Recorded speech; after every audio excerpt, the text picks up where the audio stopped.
So that is one small symbol that now exists within the city for that shirking off of empire. But of course, one of the great tragedies of the Irish story is, after escaping Britain, we became ruled by the Irish ourselves. And that is a terrible situation to be in. And that's the story we'll begin to tell now as we enter into the Irish docks. Because we're entering into a very new, very modern Ireland. And anything I tell you from here on out, we have to take the blame for. I can't blame anyone else anymore. So, having claimed our independence, we were still in quite pole position. We were selling a huge amount of stout and a huge amount of whiskey, and we also had a name for ourselves in terms of being a well-educated population.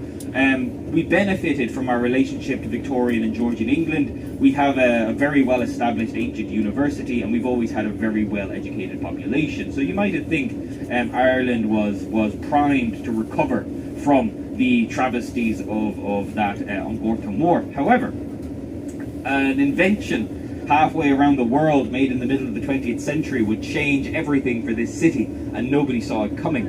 In 1956, I believe it was, came the invention of containerization. And anyone familiar with logistics knows that everything that is moved around the world now is moved in container ships. Nothing comes up or down the Liffey anymore. Nothing is moved on rivers anywhere in the world. Everything is moved by sea. As you go out to the Irish dock, you'll see those massive container ships, and you'll notice that absolutely no trade is coming up this river.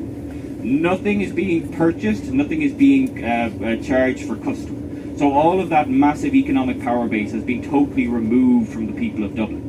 We went from a situation where the vast majority of people were being employed as dockers in the city to a situation where the dock now employs a maximum of 200 people. The rest of the jobs are all being performed robotically. So Ireland was faced with a challenge. They had a destitute population with absolutely no work options available, and they had to figure out a way to return money into the capital. Now, what they did was they decided to make use of this very well-educated population. And we'll talk about that as we get to the docks. Just for now, let us take a break to talk about this beautiful vessel just here. If your ancestors left this nation to go across the Atlantic, chances are they left in a